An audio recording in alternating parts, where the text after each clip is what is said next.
Welcome back to Midlife Crisisses. I'm Tyson, one of the hosts. Thank you so much for liking, subscribing, commenting, sharing. All of that stuff helps us continue to do this podcast, and we would appreciate if you would continue to do that each and every episode. We love you guys so much. We want to keep doing this, and that is one of the ways to guarantee. Nothing in life is guaranteed. Guarantee it. Yeah, okay, that we will keep doing this. So smash that subscribe button, that like button, that follow button, whatever buttons are there, smash them all. And we really want to hear from you guys too. We want to hear about your midlife crises. We want to know what kind of stuff you are going through so that we can talk about it and share our insights about trying to survive this bull as well. So let's get into it. Samir is kind of an expert on people's difficulties and how men get through their problems, especially mental health wise. Do you see a through line with all the people you've spoken with that maybe have brought up the idea of a midlife crisis? The worst thing to ever happen to me and simultaneously the best thing to ever happen to me. And I say that because it's forced me to learn how to uncover all the things I had buried my entire life. Welcome back to Midlife Crisisses. I'm one of the hosts, Tyson Apostol. Thank you so much for liking, subscribing, sharing, listening over and over again on repeat. You can do that on Spotify. It's so easy. Just before you go to bed, click the podcast, hit, I think there's a repeater button probably there somewhere, and just keep doing that. That's what I do. And that's why we have 27 to 30 hits a week on this thing. Every week. Every week, dude. And I am here with all of the co-hosts, but I'll throw it over to Bradley. Bradley, how are you? What's up, everybody? You're probably recognizing we got a guest here. We're getting to him in just a second. I'm Bradley Hasemeyer. So glad to have you guys along for the ride. Look, we love doing this. I enjoy it. I actually like to go back and listen to some of the old ones too, just because it's fun to relive some of the fun times that we have here. I'm just midlife crisising myself, 44, coming up on 45 in a couple of months. I've got some crises going on, but today it's not about me. It's about somebody else, and that person will be introduced by our lovely artist in residence, Denver's premier underwater photographer, William. Hey, everybody. How we doing? I've had a flu all week this week, and it's been a struggle. So I'm really happy to be here, snapping out of it a little bit. And I'm really excited to introduce Samir Mourani, who's the host of Gent's Post, a really amazing podcast, kind of speaking with different influential men about what they've been through, their the end of toxic masculinity, and he's interviewed a lot of great people, and I think it would be better if he introduces the podcast himself a little bit too. But Samir, how are you? I'm doing well, gentlemen. Thanks for having me. Yeah, for sure. Thanks for being here. Soft voice, dude. Just like totally calming. Come in. Samir. For those that get the repeats up, it really will. Yeah. Oh, that's smart. You think we should all do that? And I'll make like ocean sounds. Welcome to Midlife Crisis. We met Samir on the Citizen Watch trip in Canada. Yep. And we all had such a great time laughing. And did anybody cry at all that trip? I probably did. I don't think I had tears. Really emotional when all my gear got messed up. Oh, you rain. did. That last day too. Yeah. I was there. I missed that. I saw him kind of having a spiral, but play it cool because there's a lot of people around moment where he was like, my camera is so messed up. I think the water ruined it. And he had his stuff out. And I was like, he's playing it cool. But I know, because if this happened to me, I would be internally raging at Mother Nature, which is the only one that's at fault here, is Mother Nature. Yeah. And it's hard to fight against Mother Nature. And the helicopter pilot who just dropped us off and said, peace. Yeah. And left. Yeah. There was... Fend for yourself. Yep, good luck, guys. And that's not even a reality show. It sounds like the start of one, which is why Tyson's involved, but it's not. It isn't. William, why ask Samir here today? Well, on Midlife Crisisses, we're talking about all the struggles that we've been through, and just the three of us have some similar, we're all different, but we have some similar kind of trends in what we've been through and what we're dealing with. And Samir is kind of an expert on that, on people's difficulties and how men get through their problems, especially mental health wise. So we figured that he would be a great person to talk to about how guys are dealing with it, what guys are doing out there these days. Yeah. Samir, how many interviews have you done on your podcast? We just released episode 136, but we have about 141 banked. Nice. So, sorry, like the difference, 5 of them banked that we haven't released yet. Okay. Well, I thought you had like another 140 banked, dude. I was like, what is that a thing? 3 a Yeah, we're day. good for the whole year. So much could change for 2 years. So much could change in those amount of time. I was Yeah, like, that's right. That's right. Insane. We started it. So Gent's Post is a men's lifestyle publication that my business partner reached out to me about during the pandemic. And he had come from the media background, was doing a whole bunch of work in the US and then in Canada. And we talked about wanting to create a lifestyle publication in Canada because there aren't very many. We didn't want to just cover topics like what LeBron James wore to the game the night prior. We also want to talk about how LeBron James has a mental health coach, a performance coach, how he goes through the ups and downs of a season. And in that conversation, we realized, okay, here's 2 men having this conversation, connecting on a whole different level, unlike anything you typically have with other men in your life. And then we decided, okay, well, let's actually have the difficult, thought-provoking conversations. Let's talk about the things that men are actually searching up, talking about to themselves, but not outwardly because we're afraid of having these conversations.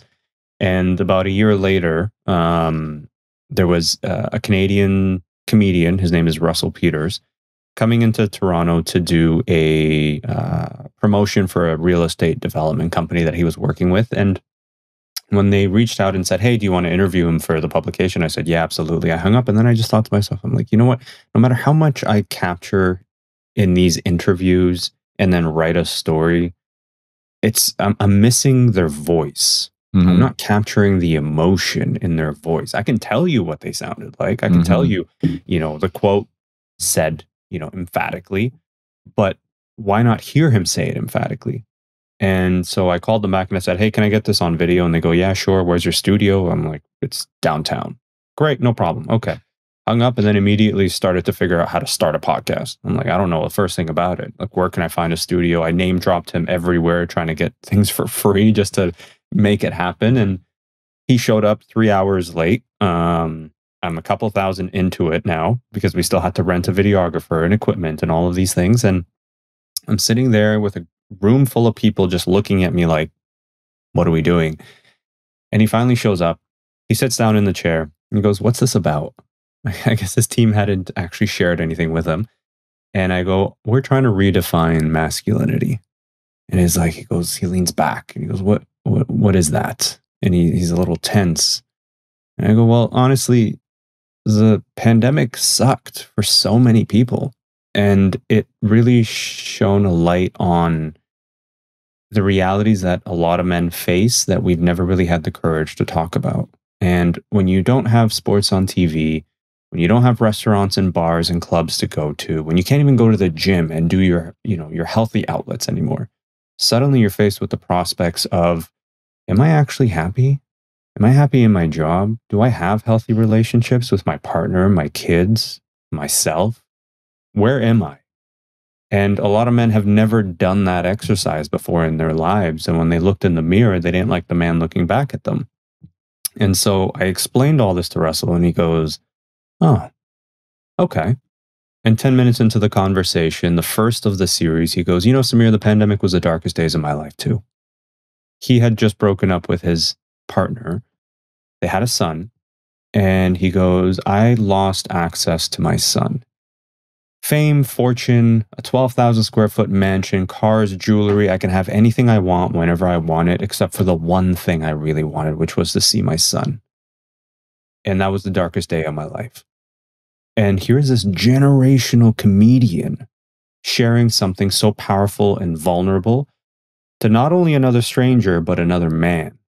And that was lightning in a bottle. And then the podcast just sort of became this journey of conversations with these amazing individuals who, by all accounts from the outside looking in, have achieved mass amounts of success. They have it all. They must have life figured out. And when you start to pull this curtain back and you dig into these things and you just go, hey, I know somewhere along your journey, you thought about quitting. You wondered whether you were good enough. You probably still have nights where you wonder if you're good enough. What's that journey really like? And how do you overcome it to continue to do what you do? And it just seems to resonate, because every single person that comes into the studio or that I have a conversation with at the very end of it goes, wow, that was therapeutic. And it's almost as if it was the first time they've ever had that kind of a conversation out loud. I had James Blunt come into the studio, and at the very end of it, he goes, Samir, I've done years and years of interviews with some of the biggest known publications on the planet, and not once have I ever been able to have a conversation as James the man and not James Blunt the artist. And so it's kind of become a mission more than just a, hey, this is what I do. Because I came from that same background, right? The pandemic was extremely difficult for me. I went from working a project manager role, making 6 figures a year, traveling every year, married, ready to have kids, do all of these different things. And then 2 weeks before the pandemic lockdowns took effect here in Toronto, my partner packed her bags and left. And in those 2 weeks, instead of actually doing anything about it, I did what most men do. I buried the emotions. I went out, I distracted myself, I drank, I watched sports, I buried myself in work. And then when the lockdowns happened, it stripped all of that away. And I'm sitting in this condo thinking, I have never felt so alone and lonely. And when I surveyed the men in my life who I can reach out to, I realized, one, I felt an enormous sense of shame because I didn't know how to explain how I felt. I didn't have the tools or the language to explain it. And two, even if I did, there weren't any men in my life that I felt comfortable enough having this conversation with. And when I look back on all of that, even to today, and it's a journey. It's never, I'm way better today than I was then, but it's still a journey. But there's tons of men out there right now in that exact situation, right at this moment, dealing with something traumatic in their lives that's causing them to either fall into depression, lean into substances, or worse, take their own lives. The stats are there. If we can change that narrative for those men, one of them, that'd make all the difference. And so Gent's Talk has kind of become a mission of mine to continue to at least create a platform where other men can see other men having these conversations. And that the most important distinction is that it does not take away from your masculinity. It doesn't make you any less of a man to be able to have these conversations. We all struggle with our mental health. We all have emotions. Anyone who tells you otherwise is just not in tune with themselves and is probably suffering on the inside. Yeah, I think that's powerful. And one of the reasons we wanted to have you on here too is through all of those interviews, as we were talking about, like, it might be interesting to bring on somebody who, gets exposure to other men going through midlife crises. I mean, I think you could argue that term could really be 30s to 50s. It doesn't have to be like you're 44 or 45 and that's your midlife crisis point, right? Because some people live a whole lot of life before they're 30. Some people have big changes in their life, like divorce or separation or the death of someone or your job, you're, basically let go. Like, all these things happen. It doesn't really matter your age. So one of the things we wanted to find out was, like, do you see a through line with all the people you've spoken with that maybe have brought up the idea of a midlife crisis, or even that you have kind of like, maybe unconsciously diagnosed, like, this is kind of going on, in your midlife?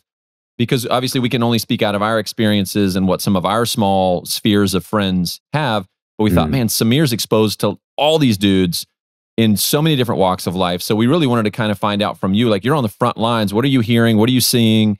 What are the things that men specifically are struggling with in this time of life? And why do you think it is a crisis? Why do you think midlife is a crisis? That's a beautiful question. I'm not going to pretend I have the perfect answer to it, but I can tell you from what I've seen and heard, and just myself being 37 years old, moving into the next stages of my life. If that separation, that divorce was the worst thing to ever happen to me and simultaneously the best thing to ever happen to me. And I say that because it's forced me to learn how to uncover all the things I had buried my entire life. My first heartbreak that I never grieved, the death of a family member who I loved dearly but never gave myself a chance to grieve.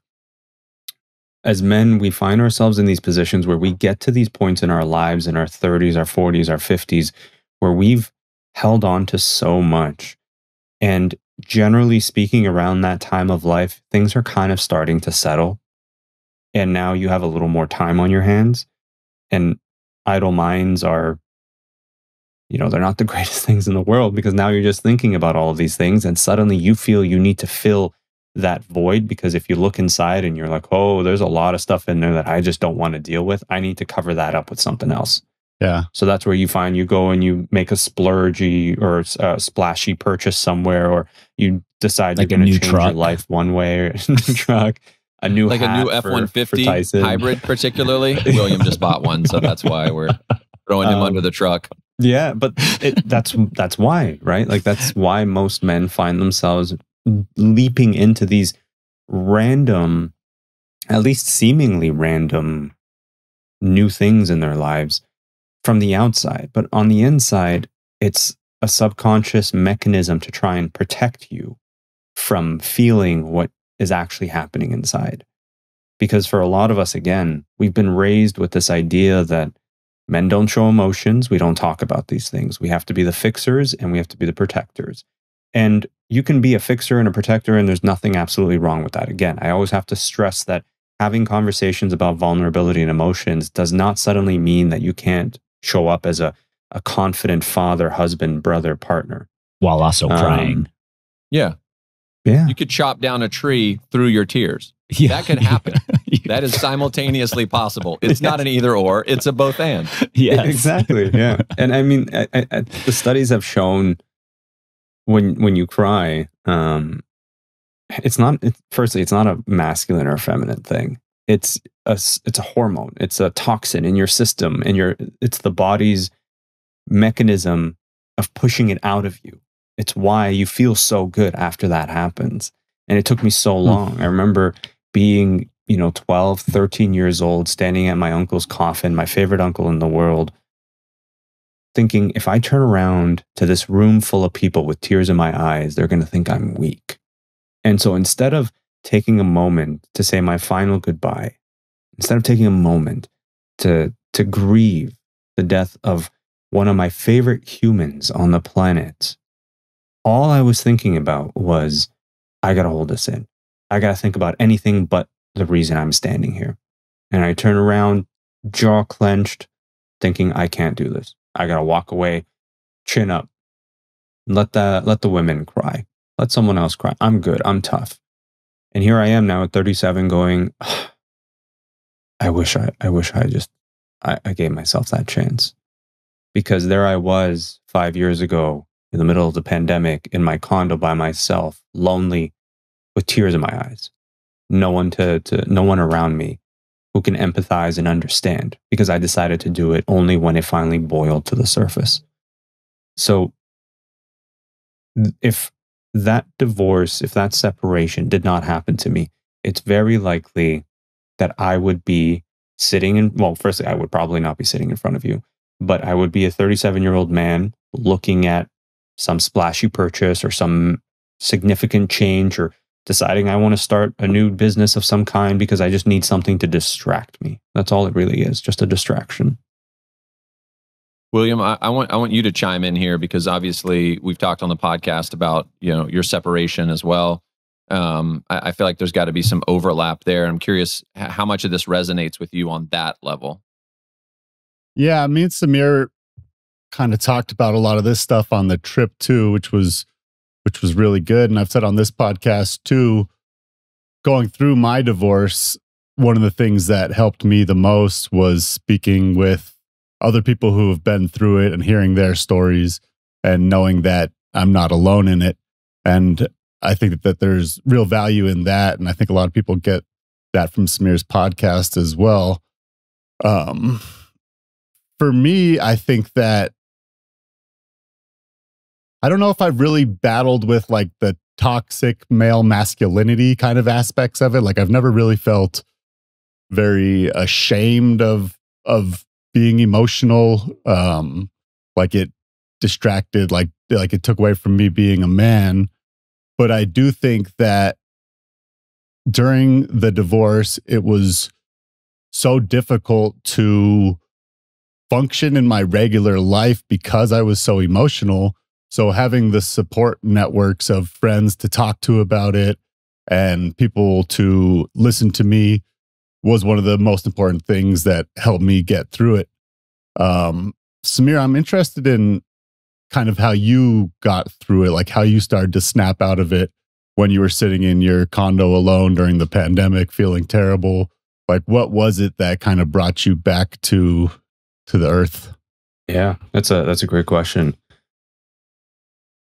Firstly, it took a lot of accepting where I failed to show up, both as a partner, as a friend, as a man, or at least my notion of what a man should be at the time.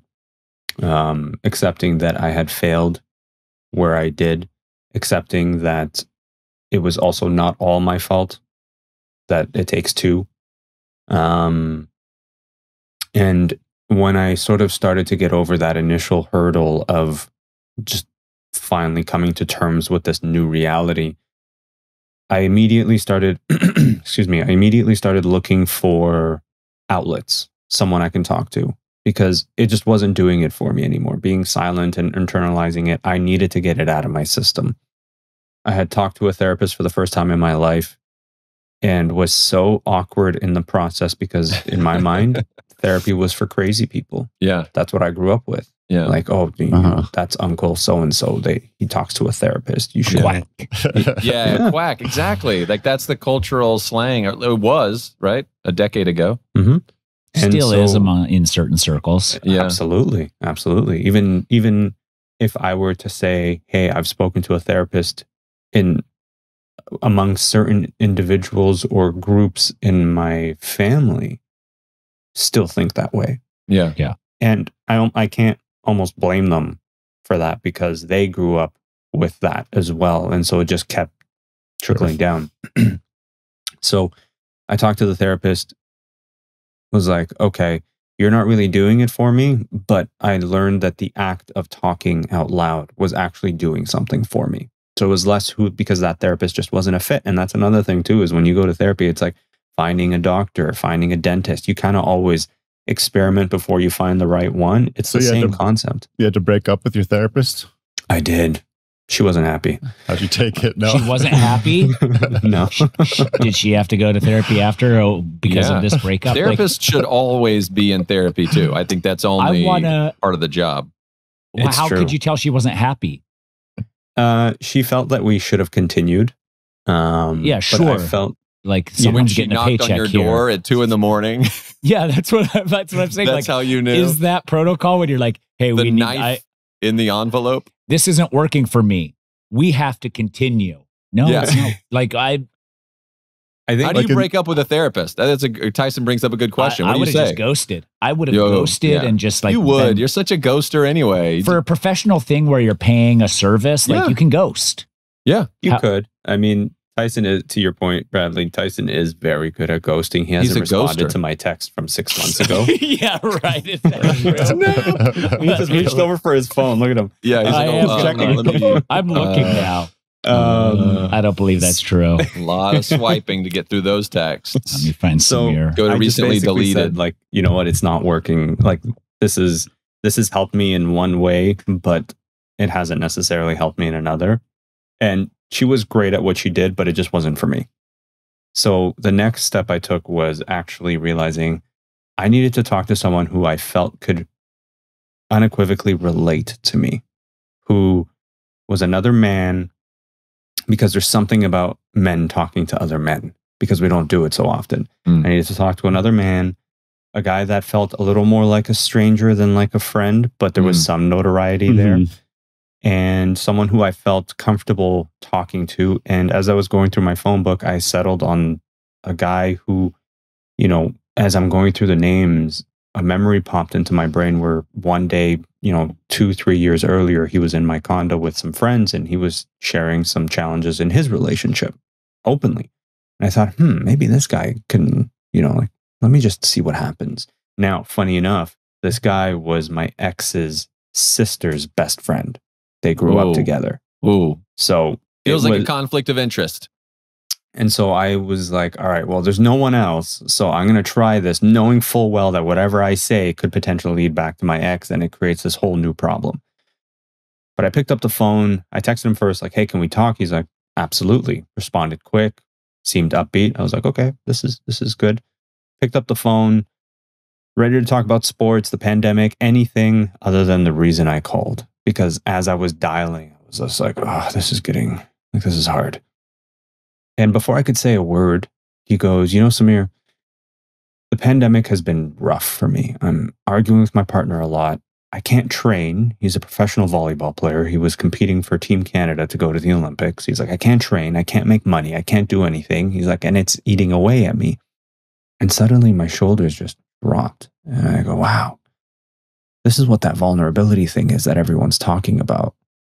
And like, I'm experiencing it for the first time with another man. I can't judge him. I can't laugh at him. If anything, all I want to do is hold space for him. And by doing that for him, actually made me feel better and made me feel less worried about being judged and ridiculed.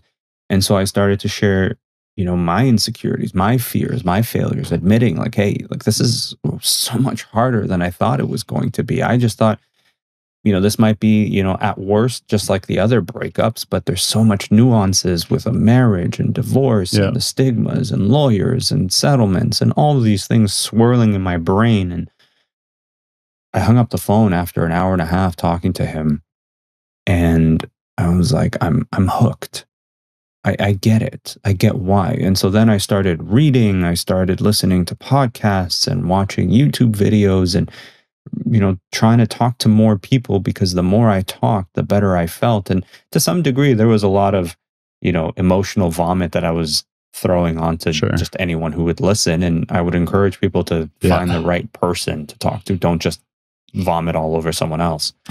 In general, that's a good rule. Also a good rule. Yeah, I was going to say, in general, find someone to vomit. Rule that's should be followed. Exactly. Yes. But it helped me overcome all of that. And then I realized, okay, the work continues. So when I decided I was ready to start dating again, I was still emotionally closed off. I wasn't ready to actually let anyone in.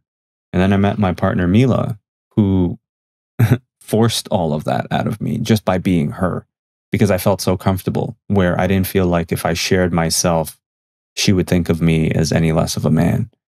And so my partner played such an integral role in that. But I also, that same man that I spoke to, Daniel, introduced me to another man who was in his circle of men that was the same way. And suddenly I've got this group of men that, we would check in on each other. We would share book recommendations of like, hey, I read this book on relationships that could be helpful.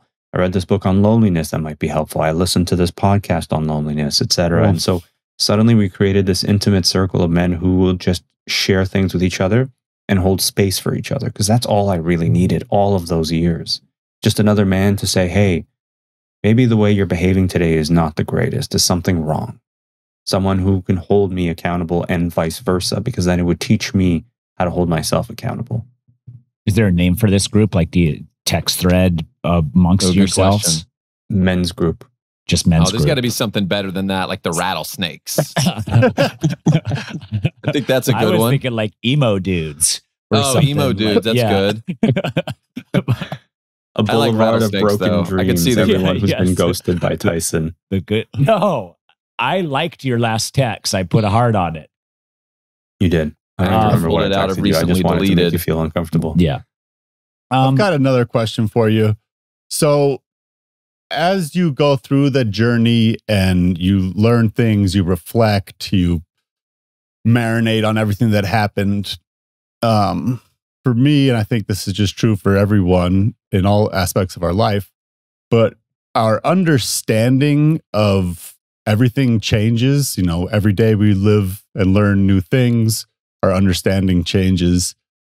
How much of like moving on from a difficult situation, difficult breakup, how much of that is finding understanding and how much of it is letting go and no longer looking for understanding and letting it lay as it is? That's a wonderful question, because I used to believe so strongly that if I had one more chance to have a conversation with my ex, I could somehow fix it. If I could just explain something, like just give me the minutes to explain something. 100%. And then I thought to myself as I evolved and grew, okay, Samir, you're only doing that because you felt you needed some sort of closure. And I was like, okay, I have to accept that closure is what I'm after, and closure is not something I'm probably going to get. But I know that it'll make me feel better if I got it. And then there was another layer on top of that. It was understanding and accepting that closure will actually not make you feel any better because it won't change what happened. And there will be nothing that person can say to make you feel any different. The reality is you got to work on yourself. You have to give yourself the closure to understand and accept that life has thrown you a curveball. This is the outcome. Here's your role and responsibility in that outcome and why it happened. Here's where you're not responsible. What are you going to do next? How are you going to move forward? The parts that you can let go of, because you can't change those. And the parts that you have to just accept as is, you accept as is. One of the hardest things I had to learn to accept and equally learn to let go of is that I will forever be the villain in someone else's story. And I had to learn that that will never change. But I have to accept that. And I've now come to terms with it, and I'm okay with it. You know, my people-pleasing part of me will never want to be the villain. Right. But at the same time, I can't do anything about it. So what am I going to sit here marinating constantly about it for? Right? Like, there's no one to talk to about it. I can't change the past. That version of Samir no longer exists. The version that sits here in front of you gentlemen today is a version who is confident in himself, is more emotionally regulated, and will always take a moment to go, is the next decision I make or the next thing I say going to be beneficial or harmful? I think that's good. I think a lot of our listeners can, everyone's going through stuff, right? Could be divorce, could be a breakup, could be, all kinds of things. But I think even with something that seemingly isn't as emotionally deep as like the loss of a job or something like that, for some people, that's the biggest thing that's occurred to them at that moment. Just like when you have kids, when someone's like, it's not a big deal. You dropped your toy, in the sand or whatever. It's like, that was everything. That's like you crashing your car, Dad, because there's a relativism to it. So I also think that that's great advice for people who maybe are thinking, oh, well, I haven't gone through a divorce, so this doesn't really apply to me. But there's almost like an element of identity. I think that's part of what makes the midlife crisis a crisis, right? And we've all talked about that, where it's like, who am I? What am I about? I think, Samir, you said like kind of the dust settles, and now you look around and you're like, wait, what? What is that for me? And Tyson on here talks a lot about his identity was just like, don't give a fuck, basically. I think that's continued, but it's still kind of there. Yeah, exactly. But he just looks unimpressed to be here right now. Yeah. What? Oh, he's thrilled. This is thrilled. That's thrilled. I am thrilled to be here. Yeah. He's just soaking it all in. This is the least Tyson's ever spoken. So he's learning. Samir, I'm Generation X. Highs and lows are hard to reach. It's just like, you could give me like, all of a sudden I win the lottery and I would be like, cool. Thanks. That was cool. Yeah. That was awesome. A full loss, though, would be devastating for sure. But loss within reason is also like, I'll probably win the lottery tomorrow. No big deal. Cool. Like that. Yeah. Still got to clean the house. Okay. Got to go do that real quick. Exactly. But I think it's that question of identity that comes in there. Like, oh, I'm an accountant. I've always been an accountant. I'm the best one. and then you lose the job and you're like, wait, what am I? Right. I'm married. I'm the family guy. My identity is raising kids, living this way. And then that goes away and you're like, wait, what am I? Well, and the rejection too. Like rejection of it. I think that's a great point. Because my wife lost a job years ago and we didn't need the job. And she was working just because she wanted to do something there. And she like called me just like sobbing from the office and was like, they let me go. And I was like, oh, I know how hard you worked and how, but also who gives a shit? Let's just go on vacation now. Like I went in, I picked her up, I helped her clean up all her stuff. She was trying not to cry in front of all the co-workers. They didn't really give a good reason for letting her go, but I was like, it wasn't so much the loss of the thing she was doing. It was the rejection of the thing that she was doing a good job at that was really difficult. Yeah, that rejection, I think, is what stings the most. When in my scenario too, it was this concept of being rejected, not just by the person that I was in a relationship with, but suddenly I call it the collateral damage of separation and divorce. It's basically everyone, all the family members, the friends that you just suddenly lose who are no longer speaking to you. And you go, I'm being rejected by all of these people. Maybe I am a piece of shit. Maybe I am as bad as they say I am. It's like maybe half the I've people been in your lying life. to myself. Yeah. It's like you don't just lose your partner, you lose like half the people in your life. You know, people who you consider your family, like all of these just go away in a second. And so there's the loss and the rejection kind of together. Interestingly, I still feel an attachment to people that entered my life and I was related to by way of being in that relationship. Yeah. That I'm no longer in connection or contact with. Yeah. I still feel a longing and an attachment to those people than I do to my ex. Same. Because I learned to accept that separation, that breakup, that's over. That chapter is closed. But the people that I did not have any issues with, that I only have fond memories of, are the people that I still sometimes stop and think, I miss them. Like, it'd be nice if I could just see them and say hello and catch up and, hey, what's new? How's life? Are you still doing that thing that you told me about? Yeah, me too. Wow. I've never thought about it like that, but 100%. I mean, I do think about those people all the time who I lost through the divorce, but yeah, I kind of had to just put up a wall in some respects, like, well, you know, they're gone, so forget about it. Tyson, to your, in your wife's scenario, I'm sure she had wonderful relationships with some of the people that she worked with that she no longer, just by way of not seeing them regularly, communicating regularly, those relationships eventually just sort of whittle away. She did not choose to end those relationships. They did not choose to end those relationships. The employer was the reason that relationship ended. And so she may be fine at this point, hopefully assuming with the fact that work relationship is over, but those people, those connections are gone. And so she longs for those relationships every so often. And if you run into them one day and you're just like, oh my God, I'm so glad I'm seeing you. I've, been thinking about you for so much. I've got a kind of a tough question for you. So I've got a friend of mine. He was divorced a couple of years ago. He's a photographer. Still sounds like me. He lives in Colorado. He likes the water. His name is William Drumm. No, he got divorced a couple years ago, has a 9-year-old and another kid. And my friend was supposed to hang out with him. My friend ended up canceling. He was too busy to meet up with him. And he called his wife and said, hey, I'm not feeling very well. His ex-wife, I'm not feeling very well. Can you pick up the kids from school? And she said yes, but she had a strange feeling about it.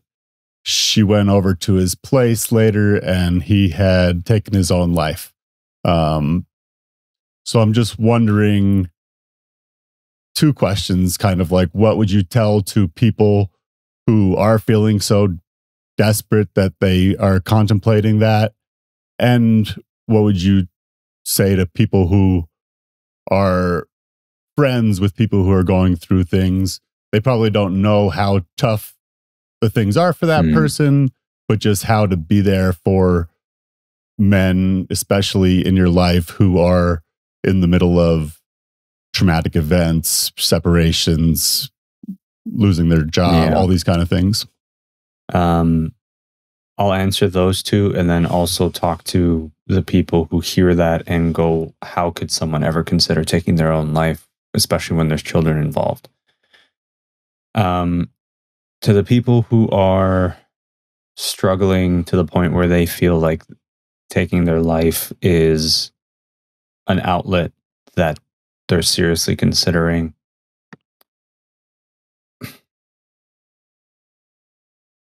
you're right that that's a tough question, because every scenario and situation is so unique.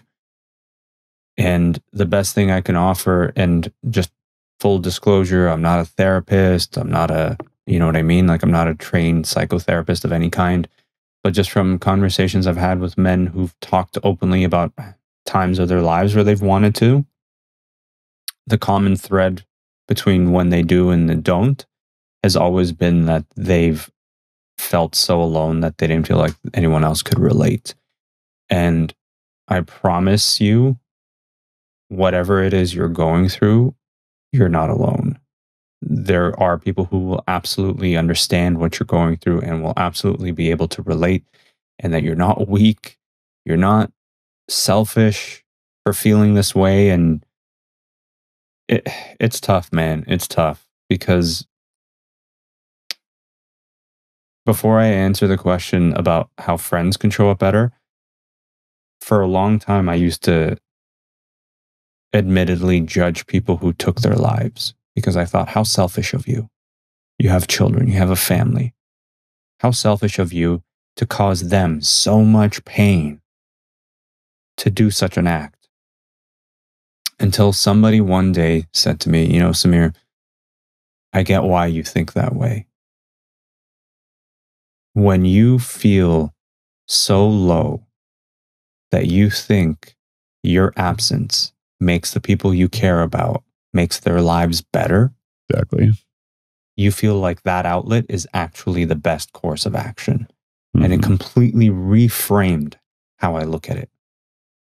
Where now all I can think about is, how do you convince people that life is not better without them, that they have a light, and that they're, if you want to talk about value, you bring value to the relationship.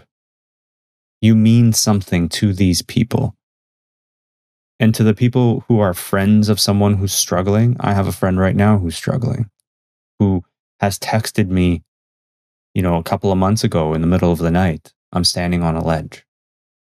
And I wake up at, 6:30 in the morning, and I see this text first thing, and I'm just like, what do I do? I don't know what to do. The best thing you could do for those people is just to simply say to them, hey, I'm here. Just be there. Because again, you're also not a therapist. You're not a professional. Always encourage them to actually go seek out therapy. Seek out professional help, people who know and are trained in how to support people who are at that point.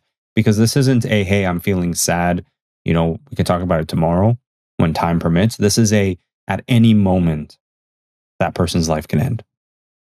And so I always, always, always say the first thing you need to do is go talk to a professional. And if you're not comfortable, I will go with you. I will call for you. I can do that act of service for you. Now, that aside, I'm also still willing to sit with you if you want to talk, if you just want to vent, if you want to sit in silence, whatever it is. And the challenge, admittedly, because I've struggled with this too, is that your life is equally busy, as we all are. And now you got to learn how to put your life on pause to be there for this person. And it can also feel simultaneously selfish when you go, I honestly don't have the bandwidth to support you the way you need support. Which is why I also always preface every conversation with, you need to talk to a therapist or a professional. Here's a phone number. If you're not comfortable, I can call for you. I can three-way the call with you, whatever you need. So there's so much nuance to it. And unfortunately, there's no single solution to any of it, other than to just hopefully teach men that if you can learn to be emotionally regulated, if you can learn to work through whatever you're dealing with, early enough, then hopefully you will never get to the point where you feel like taking your own life is the only outlet. I am a strong believer that it's easier to teach men than it is to heal men. Mm-hmm. So you said there's no one solution, but you've done so many interviews with these guys. You've delved into their mental health. Is there a commonality between the men who are mentally healthy, emotionally healthy that you are talking to? Like, what is, you see those headlines where it's like 7 tips and tricks that all billionaires do. They make their bed. They, like first thing in the morning. Like, what is the thread that unites all of these men that you've talked with in achieving mental health or emotional health? Mental resilience. How do they gain that? Vitamins. Sunlight. Honestly, $29.99. You listeners can now join in.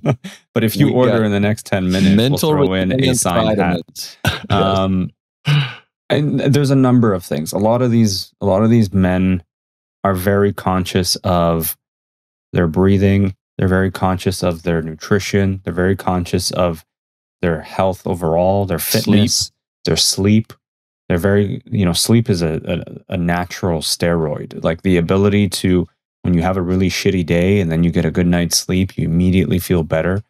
I've been tracking my sleep now since the beginning of the year, just trying to keep track of like, okay, how do I feel on certain days? And then going to look at the data of how I slept. Did I hit REM sleep? Was I in deep sleep? Was I awake multiple times without realizing it? And without fail, every time I've had a rough day, I've had poor sleep. We think about sleep completely wrong. And then they also spend time on their relationships. We tend to prioritize our jobs, which makes sense given the time that we live in. We prioritize our jobs. We prioritize being able to look a certain way, dress a certain way, behave a certain way, eat a certain way, all of these things. And then it's like whatever we have left, energy-wise, mentally speaking, we're like, all right, we'll sprinkle that on some of the relationships that we have. And it's usually whoever's immediately in front of us. Partner, kids, friends, you name it. We need to make more of an effort to nurture and water our relationships with our families, our friends, our partners, because those are the relationships that we will ultimately lean on when shit hits the fan. Those are the relationships that we will call on in our moments of darkness and despair. In those moments when I felt at my lowest, I did not have someone to call because I never bothered to nurture and water any of my relationships. So now it's a priority. I don't just give what's left of me to my relationships. I intentionally try to prioritize those relationships so that if I'm feeling off, maybe I'm not comfortable saying it, but that person has such a deep connection with me that they can also spot it. Just like sometimes you can tell when someone in your family or friend group or your partner is feeling a little bit, there's something off. Like, you okay? And you're comfortable enough when they eventually say, no, I'm good, to probe a little further and go, are you sure? Your energy seems off. Like, it could be nothing. I could be reading into it, but if you need something, like, I'm here. It's a combination of things. To answer your question, Tyson, it's not a one stop. It's not a single solution. You've got to make categorical changes in every area of your life. I think the investment in relationships is a great jumping off point. I feel like everybody, we talk about takeaways on this show, and I think that's one of the easy ones there, which is, really looking into those relationships and how can you add a little bit more? A couple of my friends, we try to encourage each other to have basically just more bandwidth, more flexibility in your day, ultimately your life. Like, a lot of times it's out of your control. You got a meeting at 10 and then one at 11 and then you got a lunch until 1 and then but there's no buffer. There's no any kind of room in there. And that's what you need, those recharges, right? That's like the little naps throughout your day that you got to come back to. So I think that's something that we can all probably look at our own lives and say, I could probably pull back a little bit on work and actually be more efficient because I'm creating some discipline there. I'm gonna cut out of work 10 minutes early every day and call my dad on the way home from work, or like whatever. Just finding those small, simple things that you could do. I think those are good words. Send political memes to your dad. Totally, especially if it's the opposite way no, that that's he my leans. dad's love language. Is it? That's hilarious. Yeah. Hey, listen, knowing the people in your life, knowing what their love language is a game changer. Yeah. Like for Mila, for example, her love language is words of affirmation. I'm a physical touch person. A hug goes a long way for me. And knowing that for her, if she's not feeling great, hugging her, while nice, may not give her the type of solution she might need in that instance, where what she might want to hear is like, hey, you're okay. Everything's going to be okay. Just take a breath.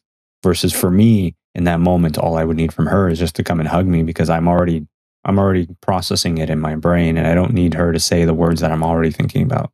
So knowing love languages of the people in your life that you care about is a game changer. It's a hack to building that relationship. That's good. More takeaway. I love it. More takeaway. Samir, where can our audience find you? Where can they find all of the interviews you've done? Where can they find you on social media? Give us all. Absolutely. So Samir Mourani, SAMIR MOURANI. I keep that handle across all platforms. I'm mostly active on Instagram. And then for the podcast, it's called Gents Talk, GENTS TALK. Spotify, Apple, YouTube, all of the platforms. Also on board Air Canada. We have a distribution partnership on a major airliner. Have some maple really syrup cool. and tickle your ears. Air Canada. Yeah. Hopefully soon, fingers crossed, to be coming to a few airliners across the US. But yeah, you can find it just by simply typing in Gents Talk and it'll pop up. We've interviewed all sorts of incredible people. It'd be great if the three of you one day were in the same space and we can have a roundtable on Gents Talk. I think that'd be really fun. That'd be fun. But yeah, what's your number one episode? I'm sure everybody asked you this, but like our listeners are going to go to Gents Talk and they're gonna see there's 250,000 episodes. Which one do they need to hit up first? What's one that sticks out to you? That's a great question. Not necessarily your favorite. I'm sure there's a ton and you love a lot, but maybe there's one or two that you're just like, oh yeah, you gotta go check this one out. So there was one episode. There's two of them that stand out right away. There's one with an artist called Forrest Black. He's a musician who talked about growing up watching his father abuse his mother, and his father selling him for 10 grams of coke.